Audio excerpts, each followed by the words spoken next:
আল্লাহকারী মিশরের জমিনে আল্লাহ আমাকে নিয়ে গেছিলেন, আমি গুনাহগার গিয়েছিলাম, সফরে ঘুরে এসেছি, আমি জিয়ারত করেছি, দোয়া হয়ে এসেছি। তবে আপনাদের ছোট ভাই ছেলে হিসাবে আপনাদের জানাই, মিশরের জমিন, মিশরের মাটিতে যে এমন একটা পাহাড় আছে, যে পাহাড়টার নাম আমার আল্লাহ, তিনি নিজে স্বয়ং তিনি পাহাড়টার নাম আল্লাহ নিজে নিয়েছেন এবং আমার আল্লাহ তিনি বলেছেন। জোরে বলুন, আর একটু জোরে হবে না? আর একটু জোরে বলবেন না? মুসলমানের ঘরে ছেলে মেয়েরা, বাড়া তরুণেরা, আয়ামা নওজওয়ান যুবকেরা, পর্দার অন্তরালে মা বোনেরা, এ আমার নবী প্রেমিকেরা, তাই আপনাদের ছোট ভাই ছোট ছেলে হিসাবে জানিয়ে দিয়ে যায়, এই যুবকেরা, এই পৃথিবীর জমিনে আল্লাহ পাক কিছু নিয়ামতি পাহাড় আল্লাহ রেখেছে, তার মধ্যে একটা পাহাড়, এই নাম বলতে গিয়ে মনে পড়ে যায়, তাই আপনাদের জানিয়ে দিয়ে যায়, পাহাড়টার নাম হলো তুর পাহাড়, পাহাড়টার নাম হলো তুর পাহাড়। এ যুবকেরা, আমার মুরব্বী চাচা জানেরা, তাই আপনাদের জানিয়ে দিয়ে যায়, হযরত নবী মূসা আলাইহিস সালাম আল্লাহ পাককে একদিন বলেছিলেন, আল্লাহ পাক একবার আপনি আমাকে দেখা দিয়ে, আমার আল্লাহ সময় বলেছিলেন, লান্তারা নিয়ে, এ মূসা তোমার সাথে আমার দেখা হবে না, হবে না, হবে না, হবে না। হযরত নবী মূসা আলাইহিস সালাম আল্লাহ পাককে ওই সময় বলেছিলেন, আল্লাহ পাক, আল্লাহ পাক, আমি নবী মূসা, আমি কি এমন অন্যায় করেছি, আল্লাহ কি এমন দোষ করেছি, আল্লাহ আপনার সাথে কি একবার আমার সাথে কি দেখা হবে না, একবার কি দিদার হবে না?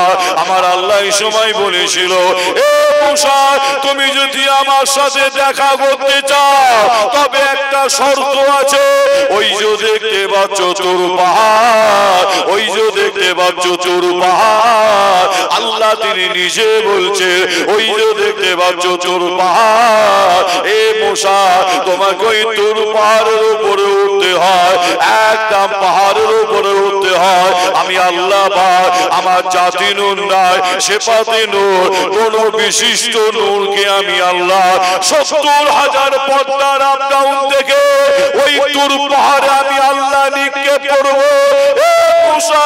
তুমি যদি তুর পাহাড়ের উপরে স্থির ভাবে দাঁড়িয়ে থাকতে পারো, আমি আল্লাহ বলছি, তাহলে তোমার সাথে আমার দেখা হয়ে যাবে।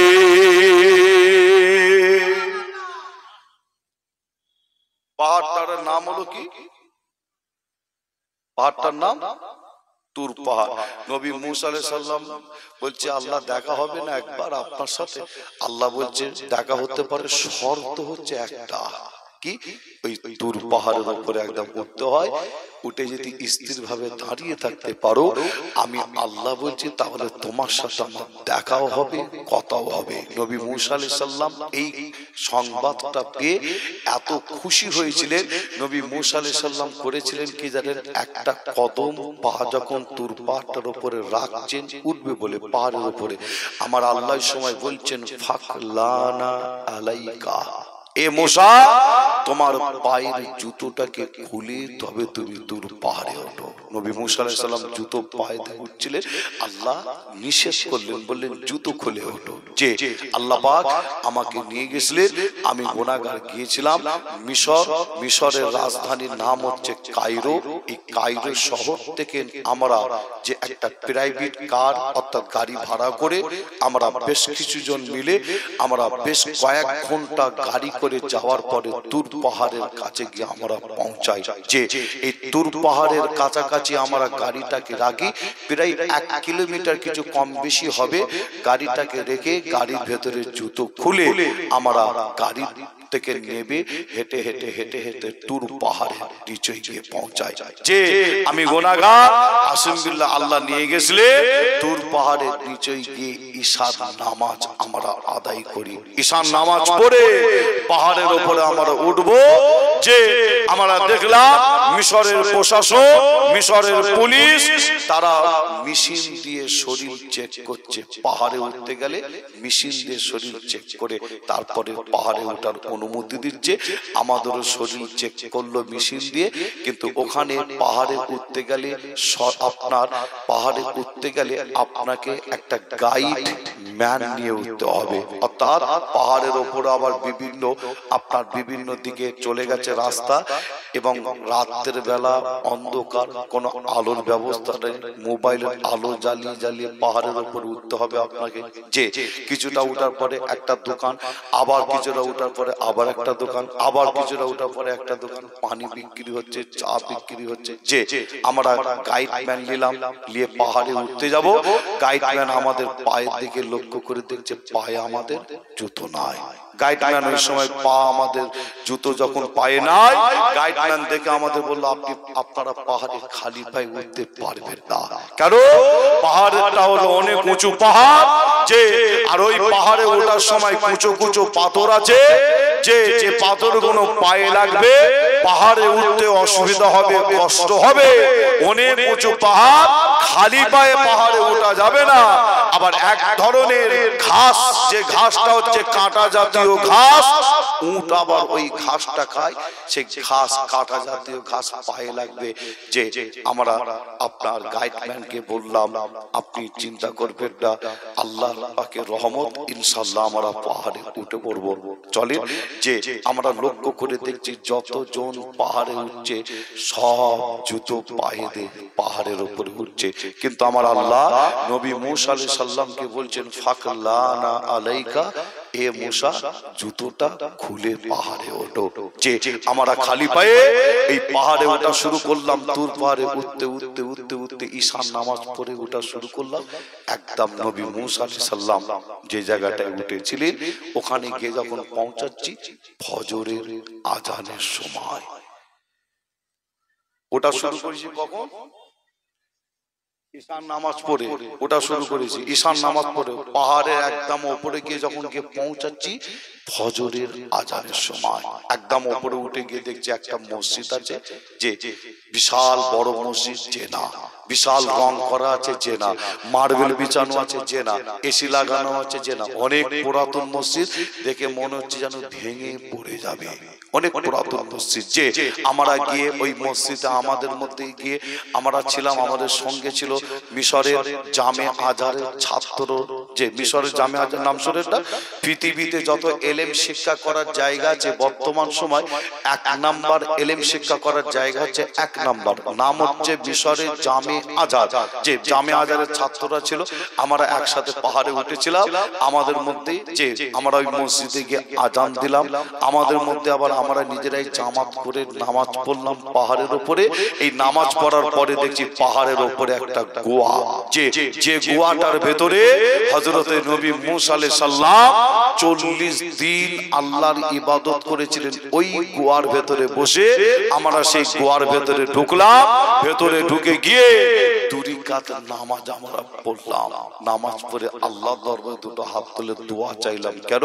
যে নবী আলাইহিস সালামরা যেখানে বসে ইবাদত করেছে, আপনি গিয়ে যদি আল্লাহর দরবারে দোয়া চান, আমার আল্লাহ নবী আলাইহিস সালামদের ওসিলায় আমার আপনার দোয়াকে কবুল করে নিতে পারেন। জোরে বলুন, আর একটু জোরে হবে না? যে আপনাদের ছোট ভাই ছেলে হিসাবে আপনাদের বলে যায়, নবী মূসা আলাইহিস সালাম পাহাড়ের উপরে যেখানে উঠতে কত সময় লাগে, গোয়ার ভেতরে 40 দিন আল্লাহকে খুশি করার জন্য যে ইবাদত অর্থাৎ নামাজ পড়েছিলেন। আর একটা পাহাড়ের নাম আপনাদের বলে যাই, পাহাড়টার নাম হচ্ছে হেরা গুহা। হীরা গুহা, মোবাইলে মনে করলে দেখে নিতে পারে। পাহাড়টার একদম ওপরে এরকম দুটো পাথর আছে, এরকম পাথর ছবিতে আপনারা দেখে নেবেন, ঠিক এরকম ভাঁজ করা দুটো পাথর, এরই মাঝে আমার আপনার নবী তিনি ইবাদত করতেন, নামাজ পড়তেন। পাহাড়টার নাম হীরা গুহা, আর ওই পাহাড়ের উপরে আল্লাহর কোরআন শরীফ নাজিল হয়েছিল। আমি গুনাহগার ওই পাহাড়ের উপর উঠেছিলাম, উঠে দেখলাম আমার নবী যে জায়গাটায় ইবাদত করতেন, যে ওই জায়গায় নামাজ পাটি বিছানো আছে, যে মানুষ পিছনে লাইন দিয়ে হাজী সাহেবরা দাঁড়িয়ে আছে, শুধু দুই কাত ওখানে নামাজ পড়বে। কেন? আমার আপনার নবী হীরা গুহা পাহাড়ের উপরে উঠে গিয়ে ঠিক ওই জায়গাটায় গিয়ে আল্লাহকে খুশি করার জন্য, রাজি করার জন্য খোদাকে সেজদা দিতে, নামাজ পড়তেন। যে তবে আপনাদের ছোট ভাই ছেলে হিসাবে আমার মা বোনেদের, আমার চাচা জানদের, আমার ভাইদের আমি বলে যাব যে আপনি এই কঠিন সময়, কঠিন টাইম 2024 সাল, মনে রাখবেন নামাজ পড়ুন, দেখবেন আল্লাহ আপনাকে আমাকে সমস্ত বিপদ আপদ থেকে আল্লাহ পাক হেফাজত করবে। আর একবার জোরে বলুন সুবহানাল্লাহ।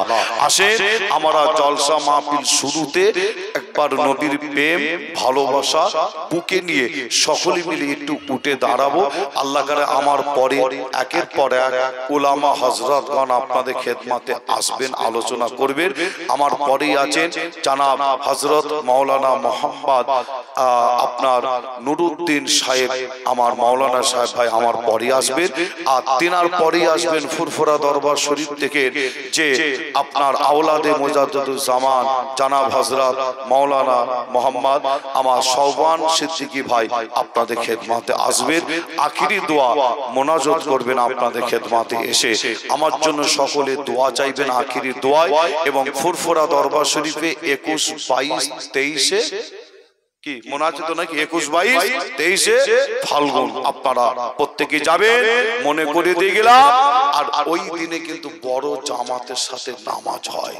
আবারও বলছি আপনাদের যে ফুরফুরায় গিয়ে শুধু হালুয়া মনসুমিটা কিনতে আপনারা যাবেন যে না, হালুয়া মনসুমিটা কিনতে মানা করছি যে না। ফুরফুরা দরবার শরীফ 21, 22, 23 ফাল্গুন সালের সভা বড় জামাতের সাথে নামাজ, সেই জামাত আপনারা আদায় করবেন। 5 ওয়াক্ত নামাজ আপনারা জামাতের সাথে আদায় করবেন। জিকির আজকারে বসবেন, যে আল্লাহর ওলিদের মাজার জিয়ারত করবেন, দাদা হুজুরের দোয়া পাবেন। জোরে বলুন সুবহানাল্লাহ। আসেন আল্লাহ আমাদের সকলকে বেশি বেশি নেক আমল অর্থাৎ নামাজ পড়ার তৌফিক দান করুন। সামনে রমজান মাস, আল্লাহ আমাদের সকলের শরীর সুস্থ রাখেন, ভালো রাখেন, যে রমজান মাসে রোজা রাখার তৌফিক দান করেন এবং রমজান মাসে আল্লাহ বেশি বেশি আমল করার তৌফিক দান করেন। জোরে বলুন আল্লাহুম্মা আমিন।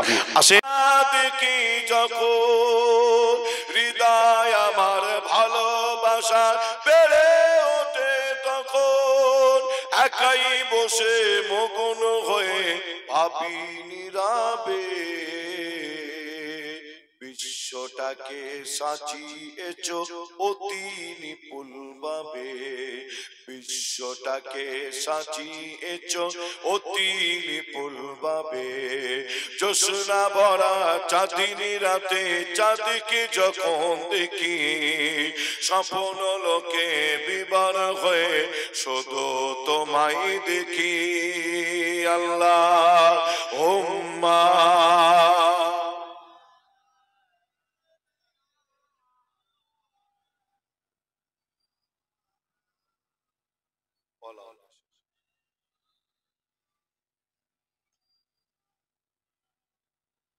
একটু জিকির করেন লা ইলাহা ইল্লাল্লাহ, লা ইলাহা, আরো জোরে লা ইলাহা, লা ইলাহা ইল্লাল্লাহ, লা ইলাহা, লা ইলাহা ইল্লাল্লাহ।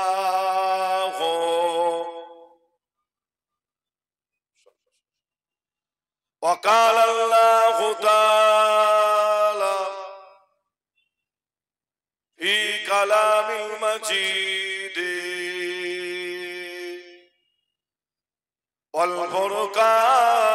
والفرقان الحميد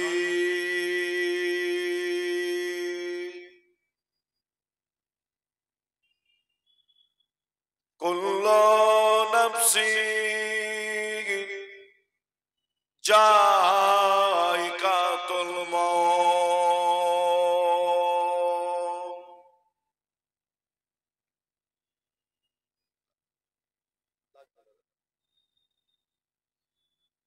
প্যারে হাজনে মজলিস,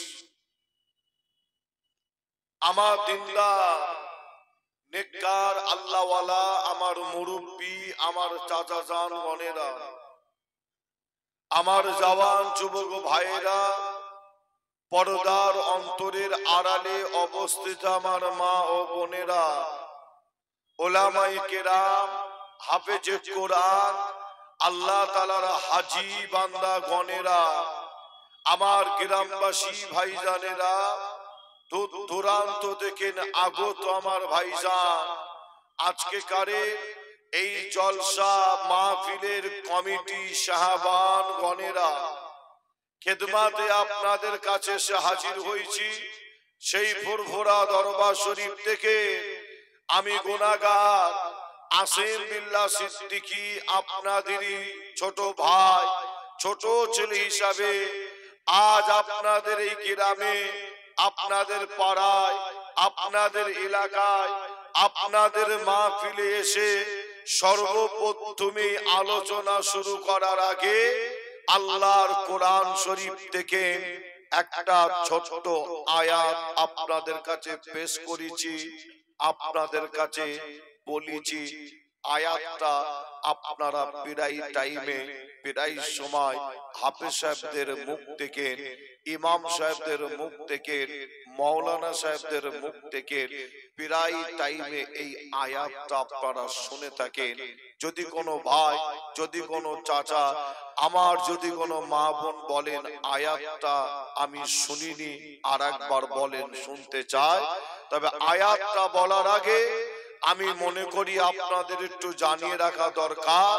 আপনারাও কম বেশি জানেন, পৃথিবীর জমিনে আমার আল্লাহ এমন একটি কিতাব আল্লাহ পাঠিয়েছে, আমরা সারা পৃথিবীর মুসলমান এক বাক্যে আমরা বলে থাকি, আল্লাহর কোরআনের একটা ভুল কিয়ামত পর্যন্ত কেউ দেখাতে পারবে না। একবার জোরে বলুন সুবহানাল্লাহ। আর একটু জোরে হবে না? এমন একটা কিতাব আল্লাহ পাঠিয়েছে যে যে কিতাবটার নাম হলো আল কোরআন। সকলে বলুন কি? আল কোরআন। যে সারা পৃথিবী জুড়ে লক্ষ্য করলে আপনারা দেখতে পাবেন কঠিন একটা প্ল্যান, কঠিন একটা চক্রান্ত চালানো হয় সারা পৃথিবী জুড়ে। পৃথিবী দেখেন কিভাবে কোরআনকে মুছে দেওয়া যায়, কোরআনকে কিভাবে মিটিয়ে দেওয়া যায়, সারা পৃথিবী জুড়ে কঠিন প্ল্যান চক্রান্ত চালানো হয়। কখনো আমরা লক্ষ্য করে দেখি কোরআন শরীফকে ছিঁড়ে ফেলে দেওয়া হচ্ছে, কোন সময় আমরা দেখি কোরআন শরীফের উপরে পা দিয়ে দাঁড়িয়ে ছবি তুলে সোশ্যাল মিডিয়ায় ছাড়তে, আবার আমরা কোন সময় দেখি কোরআন শরীফের গায়ে আগুন পর্যন্ত লাগানো হচ্ছে। তবে আপনাদের ছোট ভাই ছেলে হিসাবে আপনাদের একটু বলে যাই, সারা পৃথিবীতে অনেক ধর্ম আছে।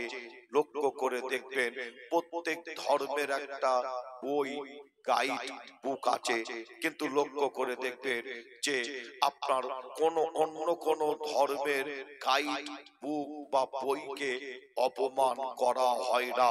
আর আমরাও চাই না যে অপমান করা হোক, এটাও আমরা চাই না। কিন্তু দুঃখের বিষয় আপনারা লক্ষ্য করলে দেখতে পাবেন যুগে যুগে যুগে যুগে আল্লাহর কোরআনের উপরে আপনার কিছু মানুষের আপনার চক্রান্ত প্ল্যান, যে কোরআন শরীফের ভুল ধরার জন্য আপনারা জানেন যে কোরআনের একটা ভুল ধরার জন্য যে অনেক কোরআনকে নিয়ে গবেষণা করে, অনেক কোরআনকে নিয়ে রিসার্চ করে, এই গবেষণা করে, গবেষণা করতে করতে ইতিহাস সাক্ষী দেয় কোরআনের ভুল ধরার জন্য কোরআনের কাছে যারা আগিয়ে গেছে তারা কিন্তু অশিক্ষিত মূর্খ মানুষ ছিল, যে না বড় বড় শিক্ষিত মানুষ কোরআনের একটা ভুল ধরার জন্য কোরআনের কাছে আগিয়ে গেছে, কোরআন নিয়ে গবেষণা করেছে। এই গবেষণা করতে করতে কোরআনের ভুল পাওয়া তো দূরের কথা, ইতিহাস সাক্ষী দিচ্ছে যত কোরআন নিয়ে গবেষণা করে তত তাড়াতাড়ি ঈমান এনে কলমা পড়ে মুসলমান হয়ে যায়। জোরে বলুন, আর একটু জোরে হবে না? যে আপনারা একটা দেশের নাম শুনেছেন, নাম হলো আমেরিকা, নিশ্চয়ই নাম শুনেছেন, শোনেন না? আমেরিকা, আপনারা 2024 সাল আপনারা সোশ্যাল মিডিয়ায় গুগলে সার্চ করলে আপনারা তথ্যটা পাবেন। তাছাড়াও আমেরিকার বাইরে আরো যত দেশ আছে আপনাদের জানাই, এই কোরআন করতে, কোরআন নিয়ে গবেষণা করতে করতে আমেরিকার জমিনে হাজার হাজার মুসলমান হচ্ছে ইমানি কলমা পড়ে। জোরে বলুন, আর একটু জোরে হবে না? সেই কোরআন থেকে আলোচনা রাখবো, আপনারা একটু দোয়া চাইবেন। যে আমি আপনাদের খেদমতে এসেছি, কোরআন শরীফের মধ্যে একটা ছোট্ট আয়াত আপনাদের কাছে পেশ করেছি, নিশ্চয়ই আপনারা শুনেছেন। আর একবার যদি বলি আপনারা শুনতে পাবেন। কোরআন শরীফের আয়াতটা বলার আগে আমি মনে করি যে মুসলমানের ঘরের ছেলে মেয়ে আজও এমন আছে, আল্লাহর কোরআন শরীফ খুলে দিলে অনেকে পড়তে পারবে না। আজও এরকম ছেলে মেয়ে আছে না নাই? আছে না নাই? কোরআন শরীফটা যদি খুলে দেওয়া হয় অনেকে পড়তে পারবে না, কিন্তু লক্ষ্য করে দেখবেন আমার ওই মুসলমান ঘরের ভাই, ওই যুবকটা, ওই মা বোনটা কোরআন শরীফ পড়তে যদি নাও পারে, কোরআন শরীফটাকে কিন্তু অপমান করে না। কে অপমান করে? কোরআন শরীফ যদি পড়তে যদি না পারে, লক্ষ্য করে দেখবেন কোরআনটা হাতে করে নিয়ে সম্মানের সাথে বুকের মধ্যে জড়ায়, কোরআন শরীফটা হাতে করে নিয়ে সম্মানের সাথে মাথার উপরে তোলে। কোরআন শরীফ পড়তে পারে না, লক্ষ্য করে দেখবেন কোরআনটা হাতে করে নিয়ে সম্মানের সাথে কোরআনে দুটো ঠোঁট লাগিয়ে দিয়ে চুমা দেয়। যে তবে আপনাদের ছোট ভাই ছেলে হিসাবে জানাই, কোরআন শরীফ যারা পড়তে পারে না তারাও কিন্তু এই আয়াতটার বাংলা মানে মতলব কি তেনারাও কিন্তু করে দিতে পারে। খুব সহজ আয়াত, প্রায় টাইমে আপনারা শুনেছেন, শুনে থাকেন। আয়াতটা হলো কুল্লু নাফসিন যায়িকাতুল মউত। এই আয়াতটার বাংলা মানে মতলব কি একটু আপনারা সকলে আওয়াজে বলতে পারবেন?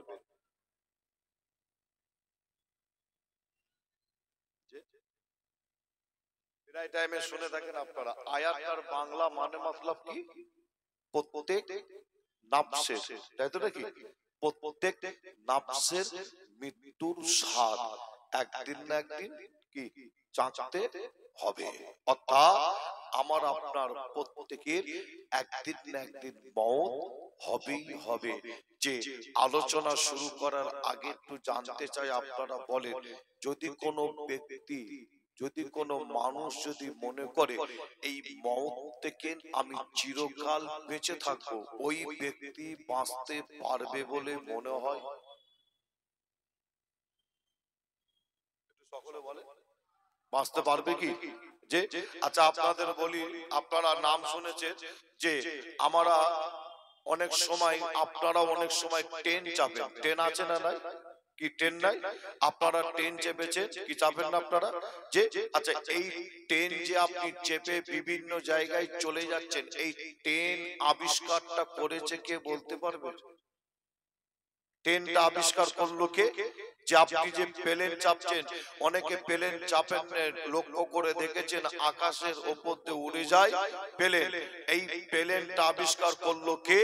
বৈজ্ঞানিক, ইঞ্জিনিয়ার। তবে আপনাদের বলে যাই, বৈজ্ঞানিক ইঞ্জিনিয়ারের মাথায় বুদ্ধিটা দিয়েছে কি একটু সকলে বলতে পারবেন? সকলে বলুন আল্লাহ। তাই তো নাকি? বর্তমান কিছু বৈজ্ঞানিক তারা একটা চেষ্টা চালাচ্ছে। কি চেষ্টা? যে মানুষকে মওত থেকে চিরকাল কিভাবে বাঁচানো যায়। তবে আপনাদের কাছে জানতে চাই, আপনারা বলেন একটা মানুষকে বৈজ্ঞানিক চিরকাল বাঁচাতে পারবে বলে মনে হয়? কি মনে হয়, পারবে? যে পারবে কি? আপনারা বলছেন যে না, আমিও বলছি যেটা, কিন্তু আল্লাহর কোরআন শরীফ এর উত্তর কি দিচ্ছে? আমরা কোরআন শরীফ খুললে উত্তর পাই কি? কোরআন শরীফ বলছেন আইনামা তাকুনু ইদরুকুল মাউত ওয়ালাউ কুনতুম ফি বুরুজিন মুশাইয়্যিদা। এই কোরআন শরীফের এই আয়াতটার বাংলা মানে মতলব হলো আমার আপনার মওতের টাইম, মওতের যখন সময় হয়ে যাবে, মনে রাখবেন এই মওত থেকে বাঁচার জন্য আপনি পৃথিবীর যে কোনো কোনায় আপনি চলে যান না কেন, আল্লাহর কোরআন বলছে ওই মওতটা কিন্তু আপনার সাথে গিয়ে ঠিক ওই জায়গায় একদিন দেখা করবে। অর্থাৎ মওত থেকে বাঁচার যতই চেষ্টা করি, আল্লাহর কোরআন বলছে একদিন না একদিন মওত আমার আপনার সাথে গিয়ে একদিন দেখা করবে। অর্থাৎ আমার আপনার প্রত্যেকের মওত হবেই হবে। কিন্তু আমার নবী পাকের একটা হাদিস মনে পড়ে যায়। হাদিসটা হলো কি, আল্লাহর নবী বলছেন বাদিরু বিল আমাল কাবলা আন তামুত। আমার নবী বলছেন বাদিরু বিল আমাল কাবলা আন তামুত। এই হাদিসটার মানে হলো কি, আমার নবী বলছেন তোমাদের মৃত্যু আসার আগে, মওত হওয়ার আগে যত তাড়াতাড়ি পারো তোমরা ভালো কাজগুলো করে নাও। কেন? মওতের টাইম, মওতের সময় যখন এসে যাবে আর ভালো কাজ তোমাকে করতে দেয়া হবে কি? সময় দেয়া হবে। আচ্ছা আপনাদের বলি যে একটু বোঝানোর জন্য বলছি, একটা ফেরেশতার নাম বলি। ফেরেশতাটার নাম যে হযরতে আজরাইল আলাইহিস সালাম। এই ফেরেশতাটার কাজ হলো কি বলেন? আজরাইল ফেরেশতা বলেন একটুখানি, মানুষের রূহ, তাই তো নাকি, জান কবজ করে।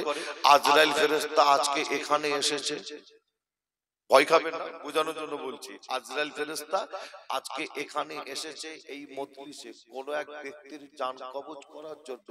আর আপনি আজরাইল ফেরেশতাকে বলছেন কি, ফুরফুরা শরীফ থেকে পীরের আওলাদ আসিম বিল্লাহ সিদ্দিকী আমাদের গ্রামে এই মুহূর্তে আলোচনা করছে, আমরা বসে বসে তিনার আলোচনা শুনছি। আপনি এখন চলে যান, পরে আসবেন আমার জান কবজ করার জন্য, পরে আসবেন, আমি আলোচনা শুনতে চাই। বলেন আমার কথা শুনে বা আমার কথা যদি আপনারা বলেন, আজরাইল ফেরেশতা ফিরে যাবে বলে মনে হয়? ফিরে যাবে? আচ্ছা আমার কথা বাদ দেন, না হলে যে আপনি যদি আজরাইল ফেরেশতাকে যদি বলেন জান কবজ করার জন্য এসেছে, আর আজরাইল ফেরেশতাকে আপনি বলছেন কি আল্লাহ আমার হায়াত দিয়েছে 60 বছর হায়াত, আপনি বলছেন কি বলছেন? আল্লাহ আমার হায়াত দিয়েছে 40 বছর, 30 বছর, 20 বছর, আপনি বলছেন কি এই 60 বছর, 70 বছর, 50 বছর, 40 বছর, 20 বছর, 30 বছর হায়াত পাওয়ার পরে আমি কিন্তু নামাজ পড়িনি, নামাজ পড়িনি, নামাজ পড়িনি। আজরাইল ফেরেশতা আপনি এখন চলে যান, আমাকে একটু নামাজ পড়ার সুযোগ দেন, টাইম দেন, সুযোগ দেন, টাইম দেন। বলেন আজরাইল ফেরেশতা আপনাকে নামাজ পড়ার সুযোগ দেবে বলে মনে হয়? কি বলছেন, দেবে? নামাজ পড়া ভালো না খারাপ? ভালো কাজ, তাই তো নাকি? আচ্ছা আপনার যদি কোনো ব্যক্তি বলেন আল্লাহ আমার এতটা হায়াত দিয়েছে, এত হায়াত পাওয়ার পরও রমজান মাস এলে আমি রোজা রাখিনি, খালি পেটের দোষ দিচ্ছি, এমনও সমাজে ব্যক্তি আছে দেখবেন আল্লাহ চেহারা দিয়েছে ভালো, কিন্তু রমজান মাস এলে দেখবেন প্রকাশ্য দোকানে বসে বসে রোজাদারের সামনে খায়, আছে না নাই? সামনে রমজান মাস চলে এসছে, দেখবেন এই প্রকাশ্য বসে বসে খায়। জিজ্ঞাসা করলে আবার বলে কি জানেন, যে খুব গ্যাস, হয়তো পেটের সমস্যা, তাই রোজা রাখতে পারি না। ওই ব্যক্তিটা যদি আজরাইল ফেরেশতাকে যদি বলে আমি এতটা হায়াত পেয়েছি, পাওয়ার পরও আমি রোজা রাখতে পারিনি বা রোজা রাখিনি, আমাকে একটু সুযোগ দেন, টাইম দেন, এবারে খালি আমি রোজা রেখে যাব, বলে আজরাইল ফেরেশতা রোজা রাখার টাইম বা সময় দেবে বলে মনে হয়? দেবে? বলেন রোজা রাখা ভালো না খারাপ? ভালো কাজ, তাই তো নাকি? নামাজ পড়া ভালো না খারাপ? ভালো কাজ।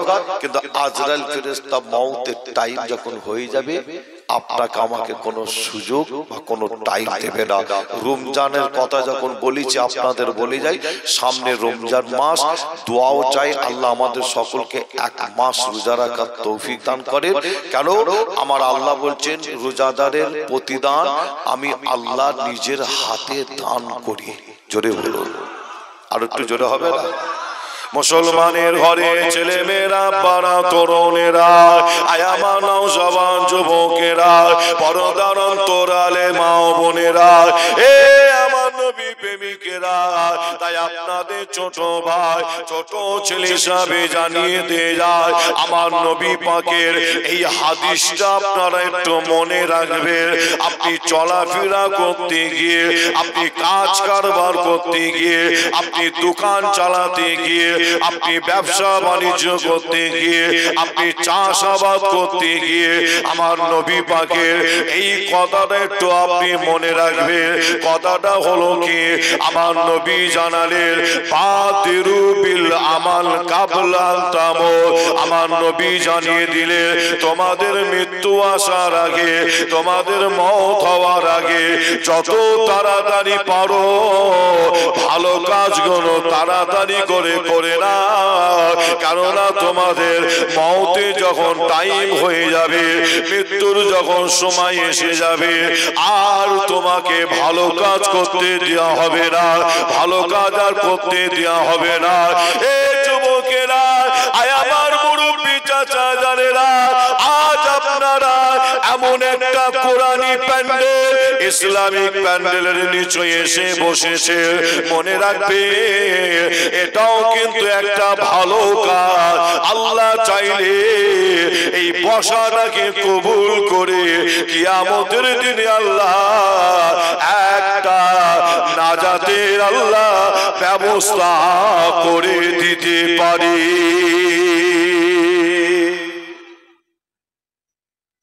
জোরে হবে না সুবহানাল্লাহ? আজকে আপনারা যে এসে বসেছেন এটা ভালো কাজ না খারাপ কাজ?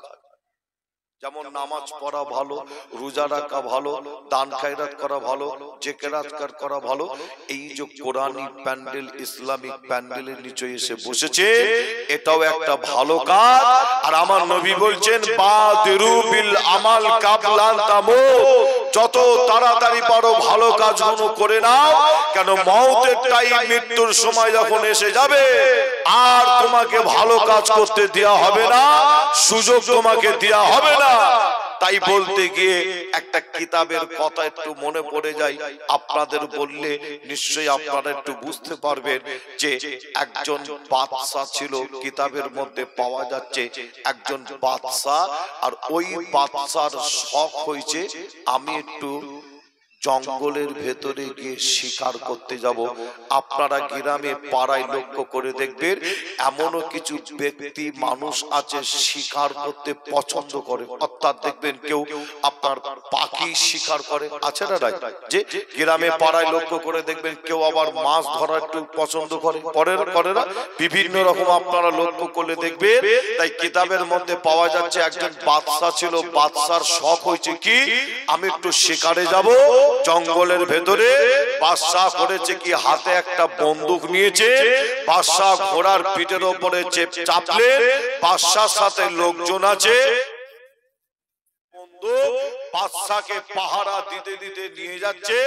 এই বাদশা ঘোড়ার পিঠের উপরে চেপে জঙ্গলের ভেতরে যখন যাচ্ছেন রাস্তা দিয়ে, যেতে যেতে বাদশা হঠাৎ করে দেখতে পায় রাস্তার মাঝখানে একটা মুসাফির দাঁড়িয়ে আছে। ওই মুসাফিরটা দাঁড়িয়ে বাদশাকে বলছে একবার আপনি দাঁড়ান, আপনার সাথে আমার কিছু কথা আছে।